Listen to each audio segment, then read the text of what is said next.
Welcome into the rundown on Fox Sports Radio 1400 around the world on the iHeartRadio app. My name is Rob Sanders. Thanks for joining us today. Got a lot to get to. First of all, let's tell you what's coming up later in the week. On tomorrow, we will have on the show from the Atlanta Journal-Constitution, Mr. Chip Towers, one of the beat writers for the Georgia Bulldogs. We'll have him on to talk about the Georgia program and where they are as they match up with South Carolina this weekend. Also, we will have on the program tomorrow we'll also have Wes Bryant from the ACC Digital Network. Now, why are we having Wes Bryant besides the fact that he has the absolute best shoe connection in the world? The guy is like a sneakerhead. And I love the whole sneakerhead type thing. But he also played offensive line at Wake Forest, and we're going to talk about the offensive line for Clemson. And is that the problem? Is that the problem for the Clemson offense right now? Okay. Or could it be several other things? But we'll get a guy that actually lined up as an offensive lineman tomorrow to help us out, and who can make our lives a little bit easier, who looks at these things with a trained eye and knows what he's talking about. So we'll get with him, but also happy to have on from the Atlanta Journal-Constitution, Mr. Chip Towers. He's going to be the guy that can help us break down what's going on with Georgia. Now, today we're going to talk about several different things, surprise teams in each conference. I've got a couple. We'll get into that. Also, we'll look ahead at some of the games this week, and we'll look at the big spread for the South Carolina-Georgia game. 32 points. 31.5, whatever. Either way, it's 32 points. We'll get into that this afternoon as well, right here on the rundown on Fox Sports Radio 1400, and we will take calls as well at 803-978-1832, 803-978-1832. But let's start with that Clemson offense. Wes is going to help us break it down tomorrow, but if you look at the Clemson offense, and first of all, it's not a good indicator to look at them just going against the Georgia defense, because the Georgia defense is, in my opinion, the absolute best in the country. Simple as that. I think Clemson's right behind them as far as being a good defensive unit, but I think that the Georgia defense is one of the best. Now, here's the other problem that I have, though. When they played SC State, this is an FBS program, or is it? I keep getting those mixed up. An FCS program. And the reality is that Clemson should be able to line up and do whatever it is they want. But it seemed like they had issues on the offensive line. But I think it's a couple of other things. And, if you really stop and think about it, I'm not saying throw Tony Elliott out with the bathwater, but it seems like Jeff Scott had a more creative and a more, you didn't really know. Creative is the best term that I can use for it. But it seemed like the Clemson offense was more versatile when Jeff Scott was on the staff. So there may be some of that. And if you really watch under Tony Elliott, you can see that it's almost like you can pick out the plays. The Georgia defense, it's almost like they knew what was coming from the start. So there's that. But I also think it's this. Lots of folks are upset with DJ Uiagalelei, and I know that he's overthrowing balls, and I know that he's holding on to the ball, and he's not making the quick decisions that Trevor Lawrence made. But let's look at it from this perspective. The guy that he's replacing is a first-round pick, number 1 overall in the NFL draft. The guy before him was picked in the first round of the NFL draft. Clemson fans are spoiled a little bit. I know we had Kelly Bryant in there for a bit, but the reality is that I think Clemson fans are spoiled because of how good those two guys were. They always made quick decisions. They always seemed to find the right wide receiver. And in his first season as the quote-unquote starter, he throws a pick six. That didn't happen very much with the other two. So, but my thing, though, is that with Uiagalelei, I think that you have to look at it from this perspective.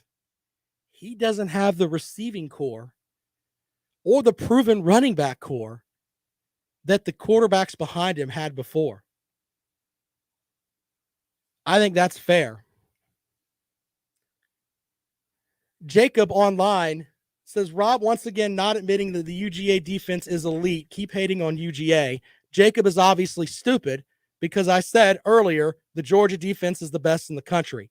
Try to keep up, Jacob. If not, log off, sir. I said they're the best defense in the country. Sorry if you can't keep up.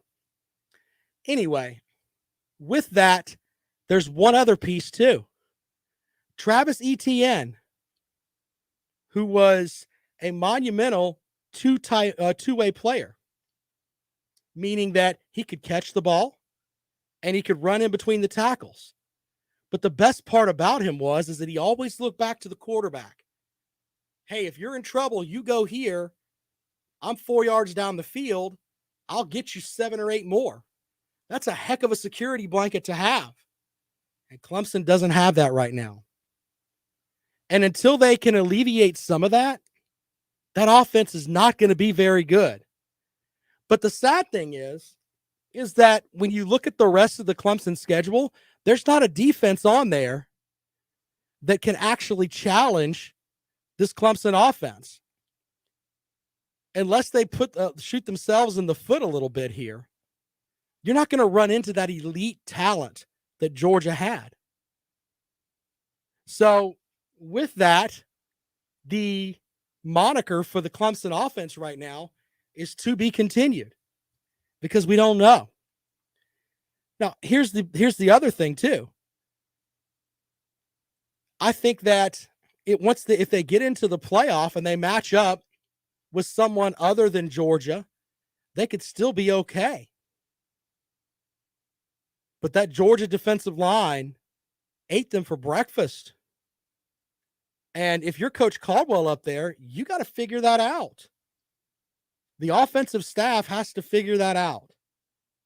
And it's not, hey, let's throw everybody out. Let's just figure out what we do well and implement more of that.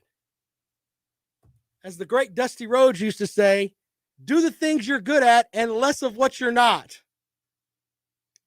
There's that. All right, if you want to call and talk about the Clemson offense, 803-978-1832, 803-978-1832. Steve says Clemson should hang 70 on Tech. Clemson should hang 70 on Tech. Yeah, you know that Georgia Tech is completely rebuilding. Did you hear what Georgia Tech did today? They didn't put out a depth chart. They just put out the players that had the ability to play. I don't know what it is with coaches that you don't put out a depth chart. And some people will be like, well, he doesn't have to put out a depth chart. The reality is why don't you do that? I don't understand that. What does Coach Jeff Collins think he's going to get by holding back a depth chart? 803-978-1832. Out to the phones we go. Welcome into the rundown. Good afternoon. Good afternoon. First of all, I was messaging you about that UGA con. But anyways, about the Clemson offense. Right. I mean, I don't think there's too much wrong with it, honestly. I think UGA is a great defense, and I think Clemson's offense will still be okay. Well, I think that if you watch the South Carolina State game, you could see there were still some problems with the offense. But that's where I'm going from on this. I said it's not a good indicator to look at that Georgia defense because they are so outstanding that you can't really use that as a measuring stick. Because I don't think anybody's scoring on Georgia. I really don't. Oh. I mean, I think there's a couple of teams. I mean, there's probably a bunch of teams who could score more than 3 on Georgia. And if Clemson played Georgia Kenton, they probably would score more than 3. But they just played a horrible game against Georgia. I think that's a fair statement. That's a fair statement. But the reality is that the way that Georgia defensive line is playing right now, and even Coach Shane Beamer said this in his press conference yesterday. He said the weakness that was supposed to be on that Georgia defense was the secondary, and he said all the tape that he's watched, everybody's where they're supposed to be. Everybody makes plays. Everybody makes tackles. Everybody's doing what they're supposed to do. So there's that. Well, the weaknesses are supposed to be the offensive line secondary for Georgia, and both of those positions so far have looked great. So I'm glad we're looking good there. But I mean, do you think Clemson's going to make the playoffs this year? I think that I stand by what I said at the beginning of the season. I think that the team that lost that first game is probably out of the playoffs. Clemson doesn't have a game left on the schedule that's hey, look at this. We can look at this as a game that, this is a building block game that shows that you're one of college football's elite. They have a game where they didn't give up a touchdown to Georgia. That's it. That's the best they're going to have probably by the end of the season. Yeah, well, it doesn't look good when your best game is a loss. That's one thing that'll keep you out of the playoffs. That's exactly right. They don't have a great, what could be a great win left on the schedule. I mean, if the only way is if Virginia Tech loses 2 more ACC games and they play North Carolina in the ACC title, that's the only way they'll get a somewhat of a big win. Well, if Virginia Tech rolls through their schedule and they're 12-0 going into the ACC championship game, they're going to be ranked inside the top 10, top 15. That could be a good win for Clemson. That's true, but I don't think Virginia Tech is that good of a team. Well, they're good, but they're not great in my opinion. I think they're playing for Fuente's life up there, in my opinion. But we'll see. Yeah, we'll see. I think Clemson's a top 4 team, but because there's no big games left on their schedule, they might not make the playoffs. And honestly, right now, I don't think they will. But I don't think if you put every team in the country and you compare them to Clemson, they're probably better than every one of them, but 3 more teams, maybe even 2. That's a good point, man. Hey, I appreciate you calling the show, buddy. Thank you so much. All right, see ya. All right, 803-978-1832. The reality is that the college football, in my opinion, I think there's 5 teams, maybe 6, that you look at and think, okay, I'm comfortable with them being in the playoffs. And then you got a bunch of pretenders, a bunch of people that are like, hey, we should be here, but we're not. Back out to the phones we go, 803-978-1832. Welcome into the Rundown. Good afternoon. What's up, man? This is Clemson Tiger fan. What's going on, buddy? What's up? So, one thing that I don't hear a lot of people talking about with this Clemson offense. You kind of hit on it with the Travis Etienne thing, but DJ played in the 2 games last year. I saw something David Hood from TigerNet put an article about it. Out of the 30-ish passes he threw in those games, 22 and 25 respectively went to Travis Etienne, Amari Rogers, and Cornell Powell. All of them were veterans and leaders on that offense. Now we got really no leader on that wide receiver group. They're veterans. Justin Ross is rusty. He's good. He's going to be better as the year goes by. That's what I said earlier. They don't have any depth or clarity at receiver. That's exactly. That's the big thing. We can talk about the offensive line, but they don't have. Amari Rogers is a perfect example. A guy that you can throw a 7-yard out to, and he's going to catch it and move up the field with it. A guy that can catch a bubble screen and do something with it. They don't have that right now. Exactly. So we don't have that slot guy, that small, shifty, kind of faster slot guy. Like, if Austin has these 6'3", whatever wide receivers, but I mean, even when I play like Madden, I always want like a Tyreek Hill in the slot or something, or just to run I don't know. You just want a smaller, shiftier guy that can run a slant and get you 7 yards, like a Hunter Renfrow type, Yeah. So, I mean, that's a good point. I think we're going to be fine. I'm not worried about it. The running backs, Lynn J needs to play more. He needs to stop getting on CJ's bad side. and he's probably the best back on the team. Shipley's probably the second best, and Kobe's going to be good too. I mean, it's a lot. Look, all these people saying that shoulda, woulda, coulda. If we played UGA again, we'd score more. It doesn't matter. We lost the game. You know, we lost pick six, lost the game. I mean, it is what it is. But like the playoff thing, I'm not really.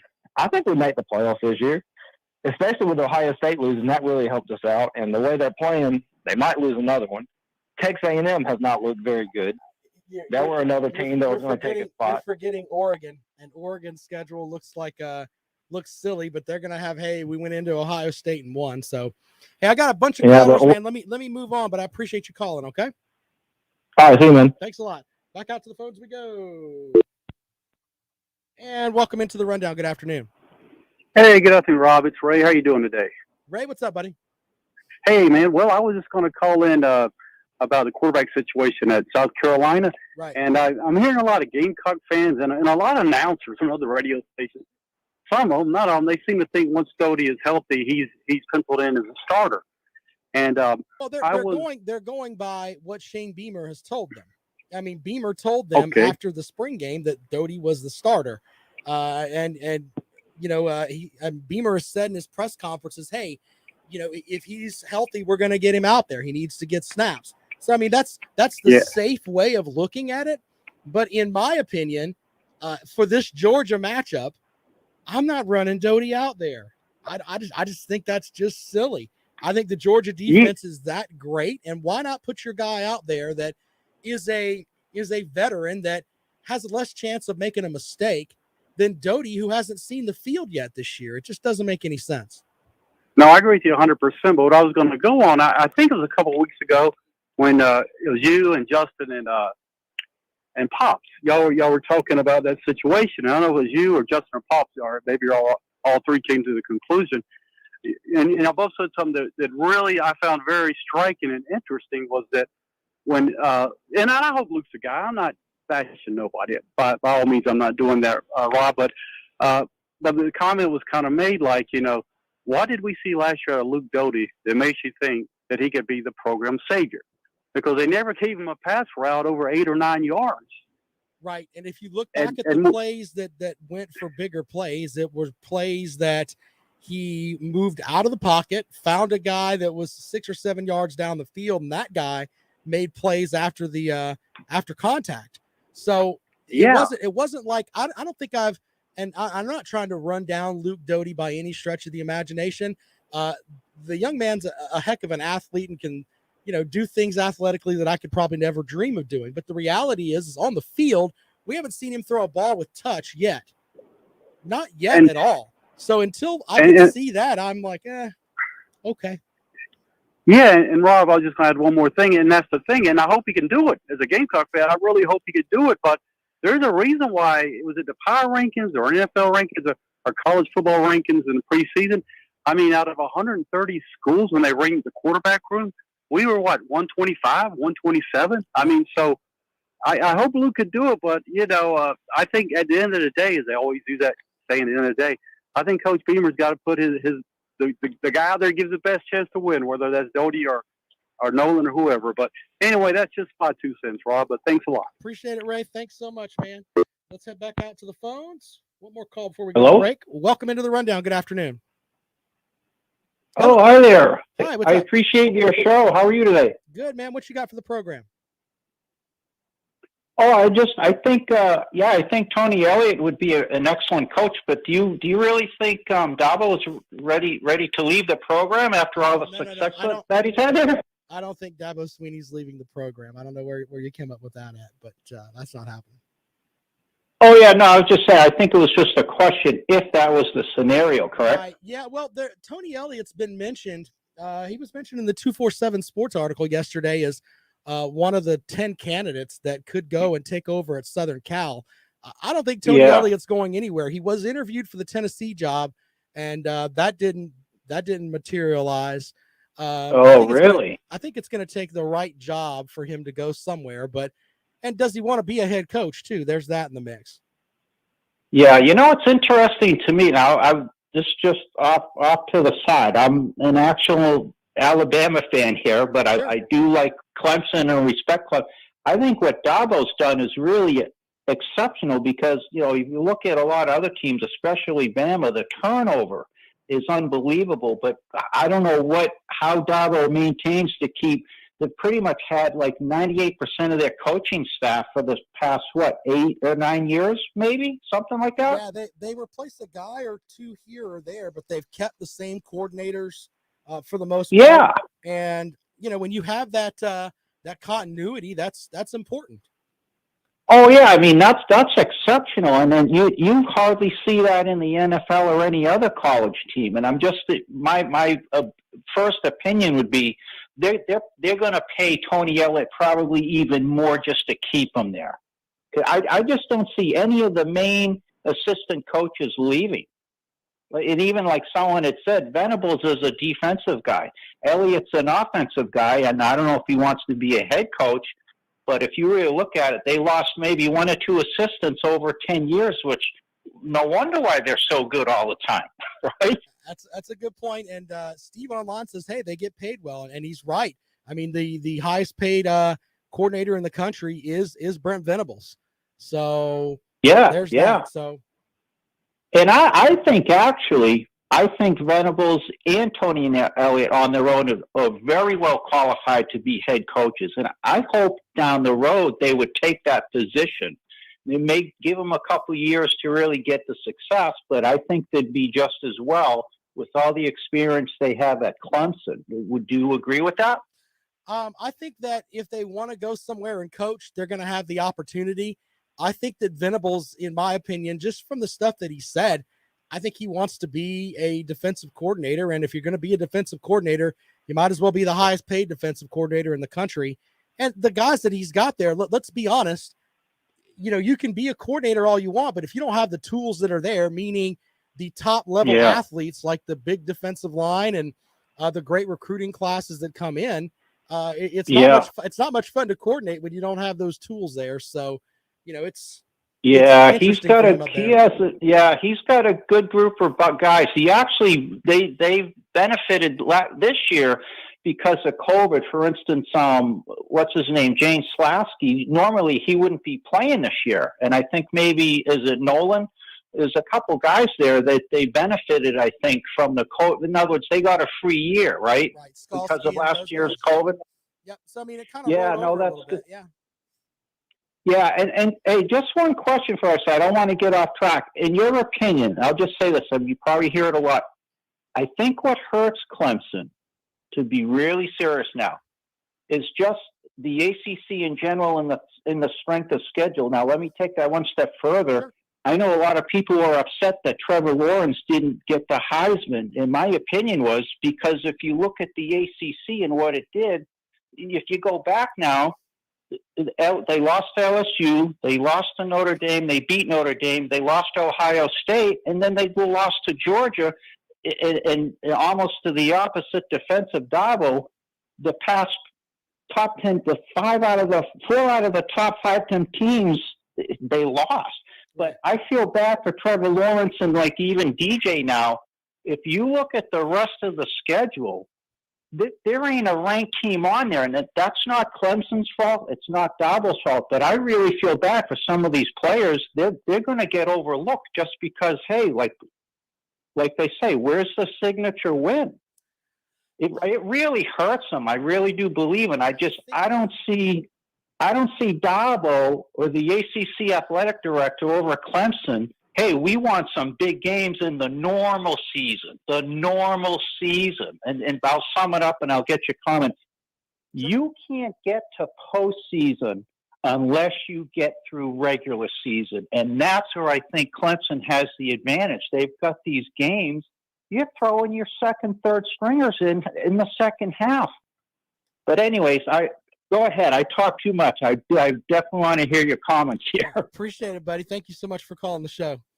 All right. So he said a lot there. And the reality is that when you look at the Clemson schedule, this year, 1/6 of their schedule was against SEC teams with Georgia and South Carolina. I don't like the rest of the non-conference schedule. I think it's just I mean, they're playing Connecticut, for goodness sake. Why in the hell are you scheduling Connecticut? That makes no sense to me at all. So there's some work that can be done on the non-conference schedule, in my opinion. But on the other side, Clemson didn't draw the best ACC teams either. They didn't get a Virginia Tech. They didn't get a North Carolina. They didn't get a Miami. So the Boston College was supposed to be, in my opinion, the toughest game left on the schedule. And the reality is that the Jerkovich got hurt. And they're not going to be what they were, I don't think. I mean, after that, are you looking at this Clemson schedule and thinking, I mean, it's easy across the board from here on out. And a lot of it comes from the draw, but I'm still in the camp of, if you're going to have a non-conference schedule, it should be, I like the idea of 10 conference games. Then you can have one game as your rival against a Power 5 opponent.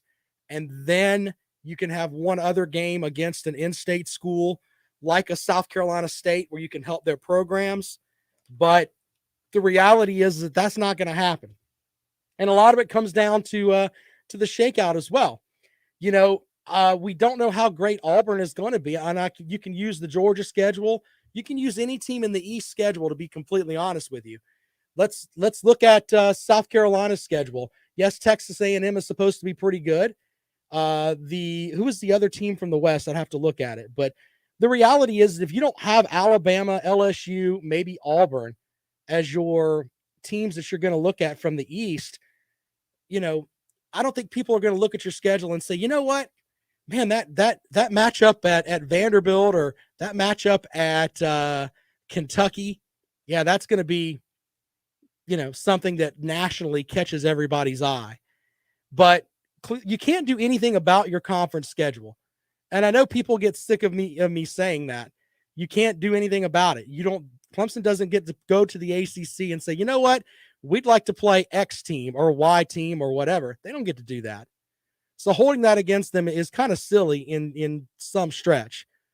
But with all of this realignment and everything that's going on, if the ACC could add a Notre Dame and they can add one other team and go to that 10-game conference schedule, that means that you could set up where in a year you could have Notre Dame on your schedule. You could have Miami. You could have North Carolina. You know, that schedule could look a lot tougher than it does. But as of right now, there's nothing to really write home on that schedule about. There really isn't. And there's a good section of the ACC. We've talked about this in baseball too. But in football, they just don't care. I know that sounds kind of silly, but yeah, they care about their money and the that it brings in. But you know, Clemson spends a lot of money to have a good program as far as facilities and everything else. Duke doesn't care about football. Think about it. I mean, up until 4 or 5 years ago, if the Duke players, when they at halftime, they'd have to go out of a tunnel and walk across a street to get to their locker room. Think about that for a minute. That's not exactly good facilities. But you have to give credit to what the SEC is becoming, adding Texas and Oklahoma, just from the money aspect of it. But one thing with that, though, is that Texas and Oklahoma, in my opinion, didn't join the SEC to be competitive. It's not like they're going to walk in and win the conference. They joined the SEC because of the money. And in the end, that's what wins all the way around. 803-978-1832. We're going to take a quick break. When we come back, we'll have more for you here on the Rundown. Of course, you can always join us on Twitter. I'm at Rob Sounds Good. Podcast is up at anywhere you get your favorite podcast. Just look for the Rundown with Rob Sanders. By the way, tomorrow, Chip Towers from the AJC joins us to break down the Georgia game. And then we have a Wes Bryant from the ACC Digital Network, former lineman at Wake Forest, played under Jim Grobe there. And he's going to tell us about the Clemson offensive line. And is that the problem? Is that the problem?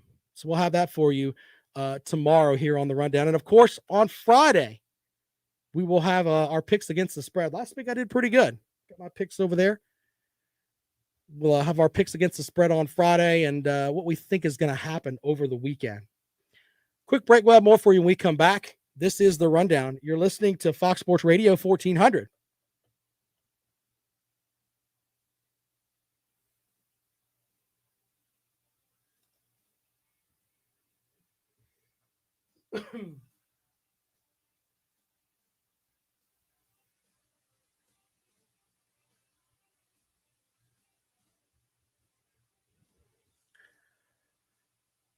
I don't know.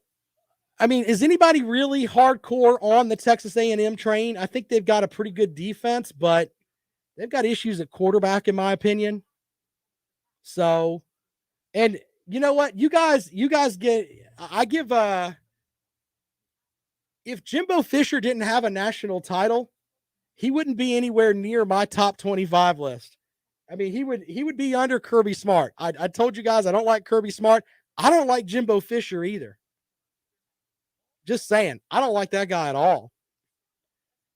Keith says Jimbo is going to Jimbo. You're right, man.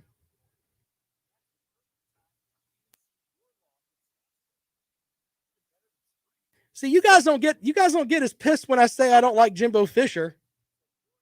I really don't like Jimbo Fisher either.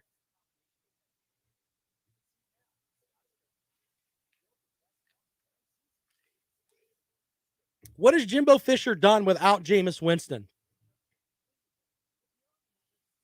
I'm just asking.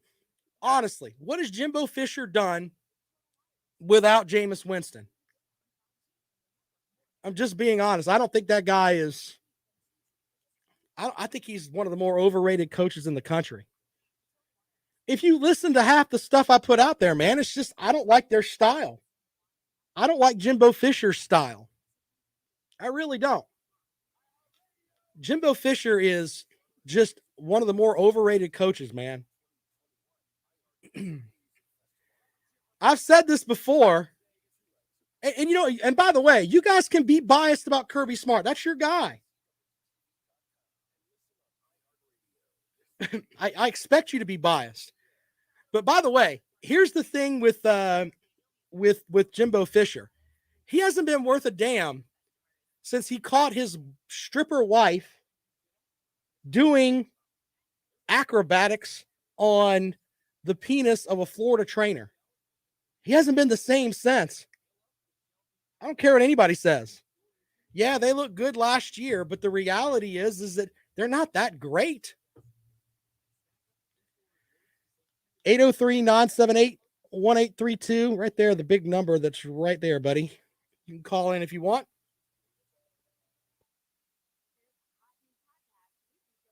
Eight 803-978-1832. Look, and you can, with Kirby Smart, you can be an asshat in your press conferences. That's fine. He wins enough games that he can do that. I'm just saying that I don't like him.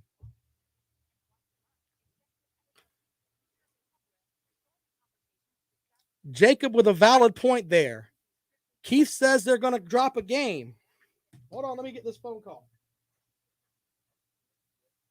Run down. Run down, what's your first name? Hey, Chris, hold on, bud. What do you want to talk about? Sure, hold on. Run down, what's your first name? Eric, hold on, buddy. What did you want to talk about? All right, hold on, buddy. All right, hold on.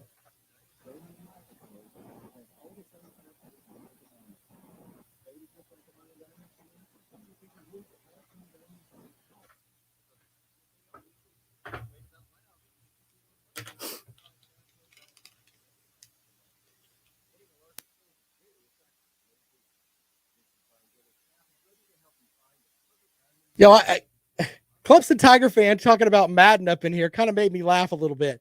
Come on, man. College football is not Madden. You guys got to stop with all that.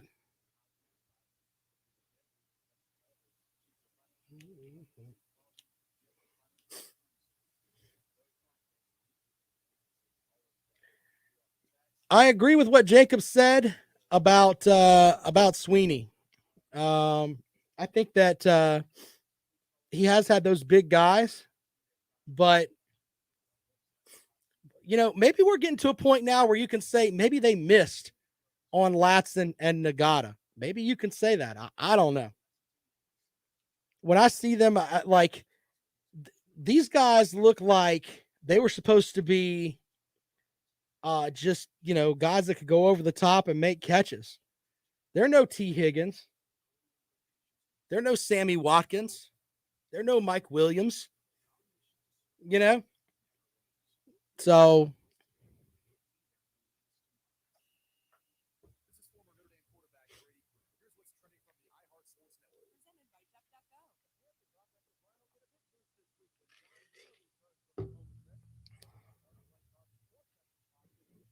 I agree with that. He hasn't shown that he can be that beast, though.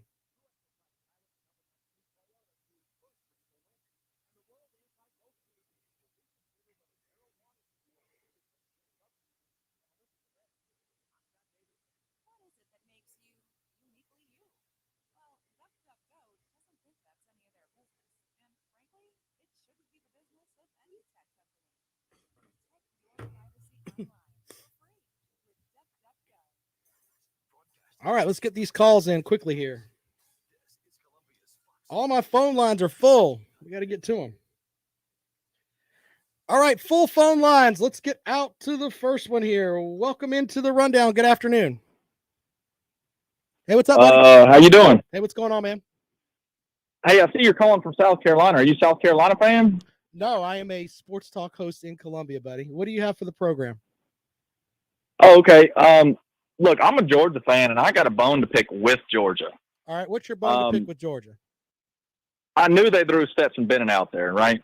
Yeah. And I know that he had a great day, but I think that any one of the quarterbacks could have had a great day. I think Carson Beck was off, but I got a bone to pick with Kirby Smart. He's a great coach, but he doesn't have any experience developing any quarterbacks. I think that's a fair assessment of him, but with starting Stetson Bennett the other day, and it was the right move on the field because Bennett came out there and tore up UAB. But if I'm the guys that are the 5-star guys, especially Carson Beck was, he said that's our number 2 guy, and then he doesn't start him. If I'm looking at that, I'm like, wait a minute. Well, he was taking first team reps.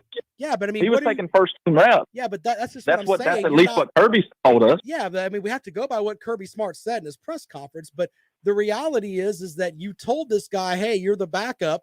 And then when the opportunity comes to play, you put somebody else out there that was listed at 4th on the depth chart. That just doesn't make any sense. Well, I mean, he's a walk-on. He's a walk-on. And you know what? He also quit Georgia and then came back. If you can remember, he actually quit Georgia and then came back. Yeah. And then you've got guys like Brock Vanderdrift and Carson Beck on the bench that have been completely committed and taken first-team reps, and you still don't start them. Now, we would have won that game either way, with Carson Beck or with Stetson Bennett. It didn't matter. You would have won that game if I was back there taking snaps, just handing the ball off. I mean, that's how exactly, and that's what they do. Yeah. But there's a reason that Georgia gets beat by Alabama, and I think it's that reason. Like, truthfully, honestly, Jalen Hurts in 2017, I want to say, and then in 2019 it was Tua. Right. One was the SEC championship, and one was the national championship, right? Right. And they were able to throw somebody that was ready, a backup quarterback that nobody had really seen. They played a few games, right? But they were always ready to play. Why Carson Beck looked like a deer in the headlights when he did play, and then he threw a pick for a pick 6, which was the only touchdown that UAB scored. There were no offensive touchdowns in that game. They were able to score a touchdown. But it wasn't because of our defense. It was actually because Carson Beck didn't come out ready to play. Now that to me as a Georgia fan looks like Kirby isn't developing these people.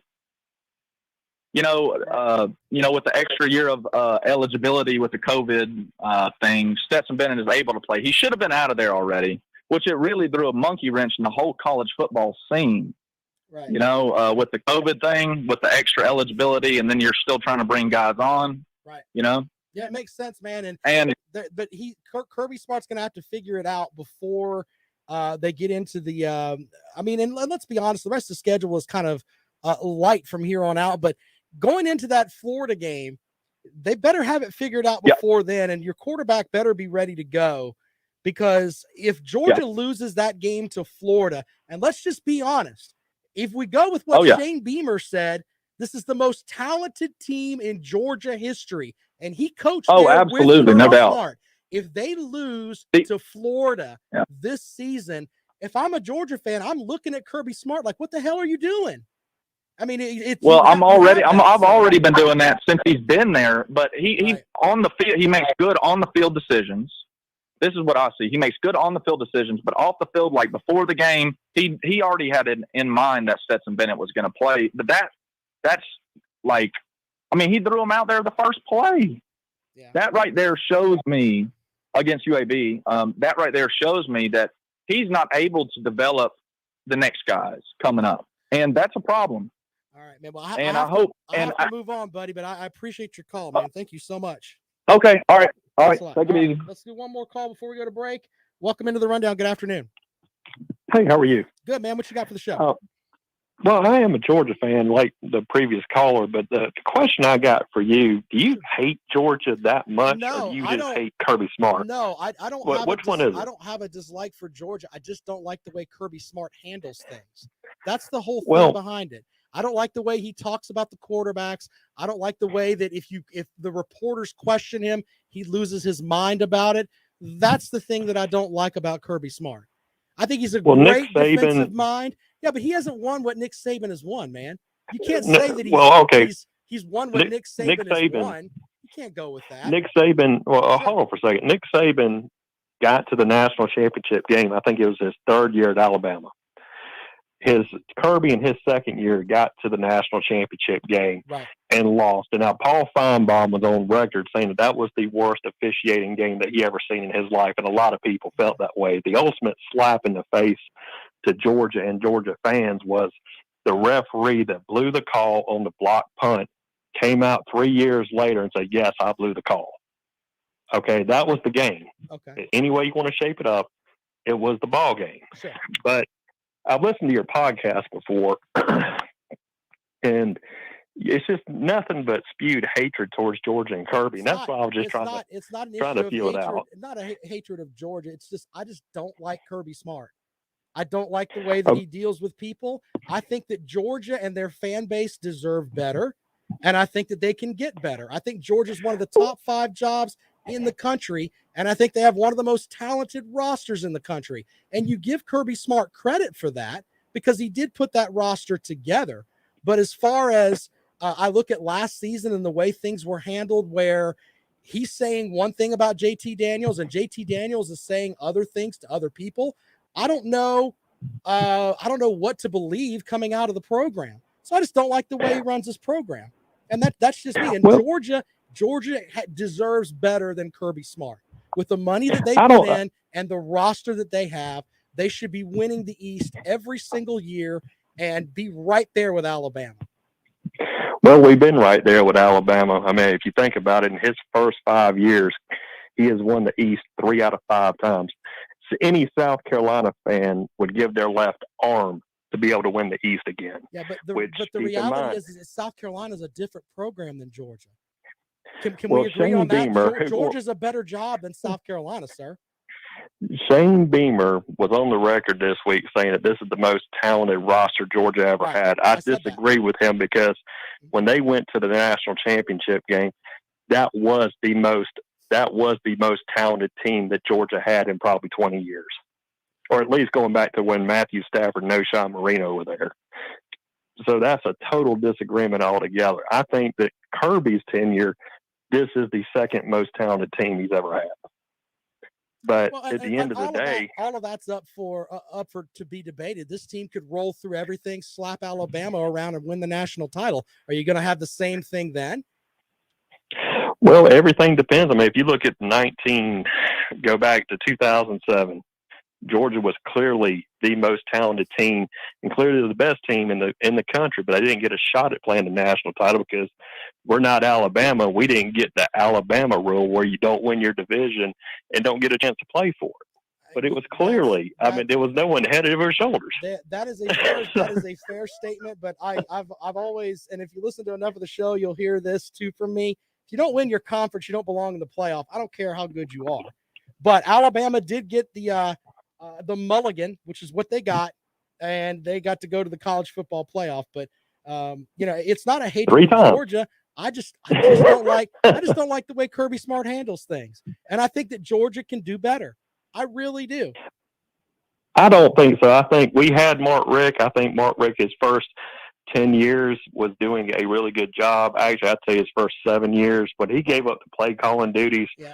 Is when Georgia kind of started going downhill from there. We can be friends and just not. I just don't like the way that he does things, and you do, and that's fine. But I just look at Georgia and what they have, and I think it's one of the better jobs in the country, and I think that you should have more meat on the bone than what you've got. Like losing the East last year was an absolute disaster. I don't care how you shake it up. And the fact that, I've heard the stuff, well, Stetson Bennett played and this, that, and everything else. With that talent, Florida shouldn't have looked as good as they looked. And that's just, I mean, I'm not going to throw shade at what the roster for Georgia was. The Florida shouldn't have, you guys should have handled Florida in that game, and you didn't.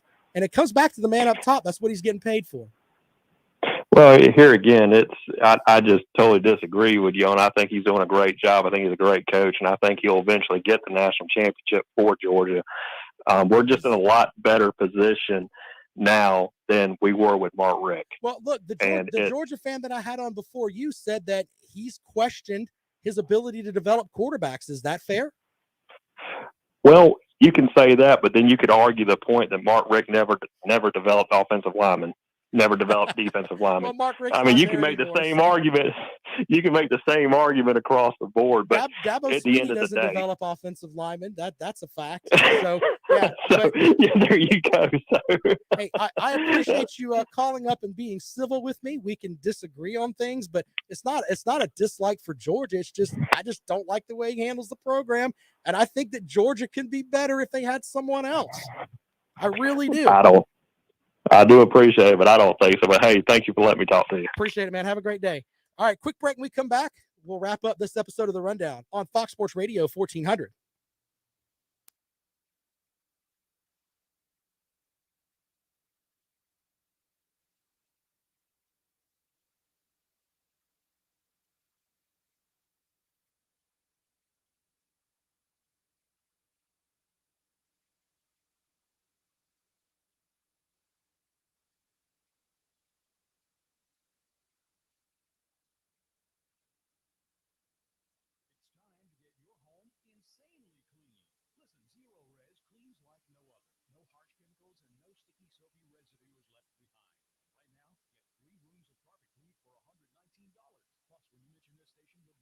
I hope you Georgia fans understand where I'm coming from with that.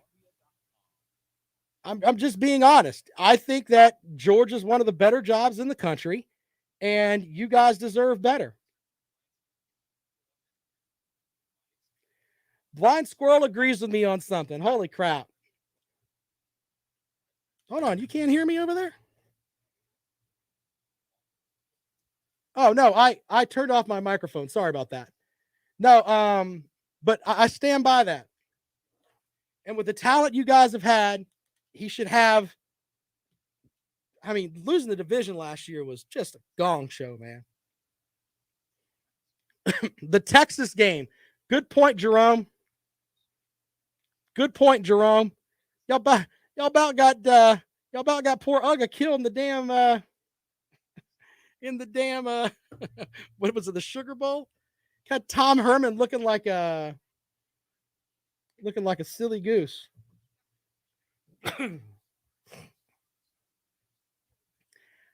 No, I don't. I'm going to get my hair cut tomorrow. Me and the boy. Man, y'all, my son turned 15 today. My boy is autistic, so it's funny because he's our first child, and he doesn't act like he's 15, but he's 15. So it's just weird. But we're going to get haircuts tomorrow.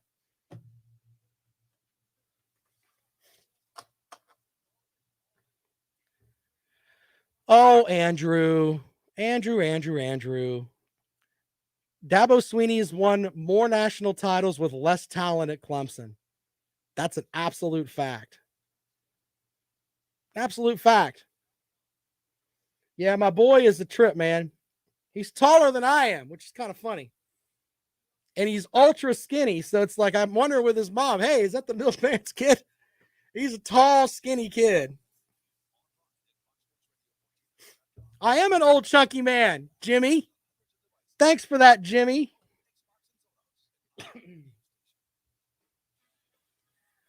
Welcome back to the Rundown on Fox Sports Radio 1400. Thanks to the caller who called in earlier. The Georgia fans calling in today. And tomorrow, we're going to have Chip Towers on from the AJC to talk about the Georgia program. And if I've said things that make you think I despise Georgia, I don't. They've got a hell of a roster. You know, I can stand by what Coach Beamer said. It's the best team in Georgia history. Caller before said he thought the 2017 team was better, and that's fine. The reality is you've got a lot of talent on that team. It's not an issue of me not liking Georgia. It's just an issue of I don't really buy into what Kirby Smart's doing. Now, I'm not going to be like some guys on the radio that are going to tell you and be polite and say, oh, well, no, if I don't like something, I'm going to tell you. Okay, I don't care when it comes to that. Lots of people, they get upset because they're afraid someone's going to not speak to them if they go to a game or whatever. I don't care. I don't care about any of that. I'm just going to tell you how I feel. And if you want to call me out on it, that's fine. I just think that Georgia, with what they put into their program, they deserve better than what they've got. Recruiting national titles don't mean a damn thing. They don't. All right, tomorrow on the program, Chip Towers from the AJC joins us, in addition to Wes Bryant, former offensive lineman for Wake Forest. He's going to tell us if the offensive line is the problem for the Clemson offense tomorrow. This is a guy that's actually strapped up and played. So we'll get his opinion on that. Okay? Because when you look at the Clemson offense and you see all this five-star talent, I mean, Latson, Nagata, Uiagalelei,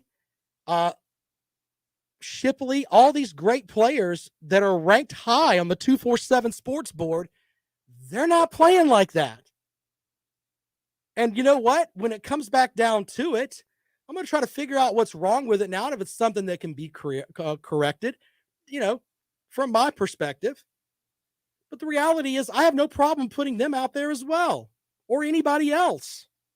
If you have that much talent, you should be playing better than you are. Zach wants to know if my IQ is over 50. Okay. Thank you for that, Zach. Anyway, Eric says he buys into everything but the quarterback situation. Okay. That's fine too. By the way, we can agree to disagree. In fact, the majority of my friends disagree with me. I can't even get my wife to agree with me. So I'm fine with that. It's like I end up being confrontational when I don't want to be. So there's that. All right. So first of all, I didn't say this on the air yet. Shout out to my son today. It's his 15th birthday. Happy birthday to Jaden. We're going to go and have some dinner later on. Boy is 15. I never thought that I would have a son that's 15 years old. I don't feel like I'm that old, but I'm not. I mean, I am. Sorry. But happy birthday to the bug. By the way, the guy that is nice to everyone is Lawton Swan of Clemson Sports Talk. He's the czar of Clemson Sports. Stop looking at me, Swan. Yeah, we'll play that again. Stop looking at me, Swan. Yeah, be sure to follow him at Clemson Sports.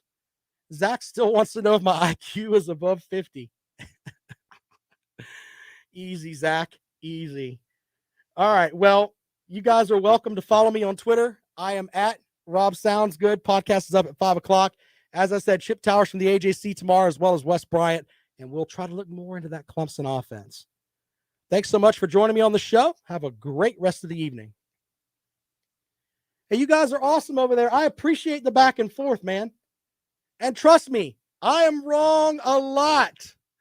I screw up a lot. you know, I try to come into the show prepared, and I rewatch games and all that stuff, but I'm wrong all the time. I'm wrong all the time. Zach, you might be right. If I didn't know what the IQ thing was, to make your bed, you have to have an IQ of 70. So having a wife that's an educator, I learned that. So when you say stuff like that, I'm like, I mean, I'm able to make my bed, Zach. Hilarious. All right, guys, new Rob and Kale show tonight. We pick our games against the spread. Appreciate y'all as always. We'll see you later on.